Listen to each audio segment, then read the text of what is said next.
Ya se ha hablado de los sensores electromagnéticos y su definición. Ahora veremos las características de cada uno de ellos. Sensores de efecto Hall. Entre sus limitaciones, podemos encontrar que la temperatura cambia la resistencia del material.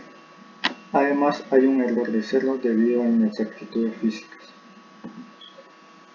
Entre sus ventajas podemos mencionar la salida independiente de la velocidad de variación del campo magnético, su inmunidad a las condiciones ambientales y que no poseen contacto, es decir, no necesitan fuente de alimentación. Los sensores basados en el efecto Hall pueden ser de dos tipos. Sensores de salida lineal, los cuales se utilizan en medición de campos magnéticos, intensidad de corrientes, medición de presión y de nivel y desplazamientos. Sensores de salida todo o nada, los cuales se utilizan en interruptores de teclados y en medida de velocidad de giro.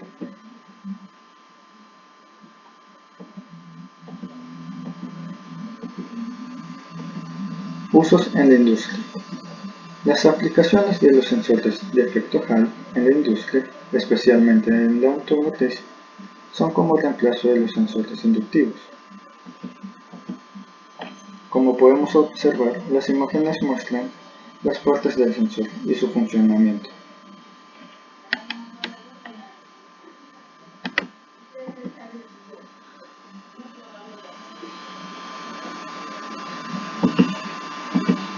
Diagrama de conexión. Las entradas digitales del sensor se conectan al módulo de PLC, mientras que las líneas del motor son conectadas de forma común y corriente.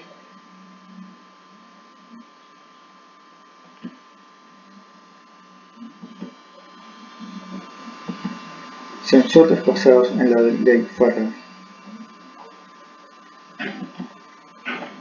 Sus características son que no se ven afectados por la saturación de elementos magnéticos convencionales, permiten la lectura de corriente continua, no requieren de elementos de aislamiento basados en aceite, son sistemas pasivos ya que carecen de elementos de alimentación.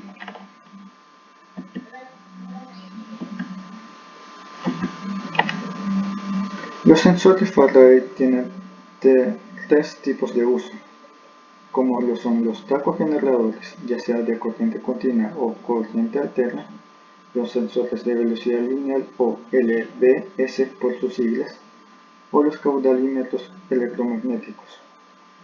Este último es usado frecuentemente en las redes industriales neumáticas o hidráulicas. A continuación veremos un video de su uso. Miremos más de cerca cómo funciona este método de medición. Dos bobinas de campo son situadas dentro de cada medidor electromagnético. Con ayuda de propagadores, las bobinas generan un campo magnético constante sobre toda la sección transversal del tubo medidor. Dos electrodos que captan el voltaje están instalados en un ángulo en la pared del tubo. El material aislante en la pared interior evita un cortocircuito entre el líquido conductor y el tubo metálico. En caso de que no haya flujo, ningún voltaje inducido es medido en un primer momento entre los dos electrodos. Las partículas eléctricamente cargadas del líquido conductor están uniformemente distribuidas, mostrando aquí el agua con partículas de color rojo y azul. Sin embargo, tan pronto como se inicia el flujo en el tubo medidor, el campo magnético aplica una fuerza sobre las partículas cargadas. Como resultado, las partículas cargadas positiva y negativamente son separadas y reunidas en los lados opuestos de la pared del tubo. En este punto, un voltaje se forma siendo detectado y medido por los dos electrodos. Este voltaje es directamente proporcional a la velocidad del flujo en la tubería. Con una sección transversal conocida del tubo, el volumen del fluido puede ser entonces calculado. Cuanto mayor sea la velocidad del fluido, mayor será la separación de las partículas cargadas y mayor será el voltaje entre los electrodos. Los electrodos también detectan lo que es llamado voltaje de interferencia, que debe ser separado de la verdadera señal de medida. Un método que ha sido usado con éxito para este propósito es crear un campo magnético a través de la corriente continua.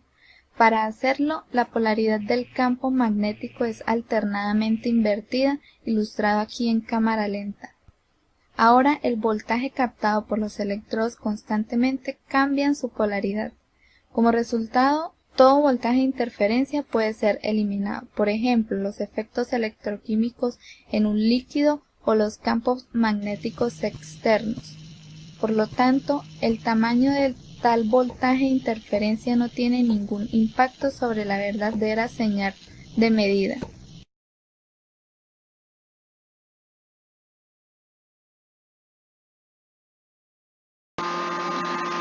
Siemens se especializa en la fabricación de caudalímetros electromagnéticos.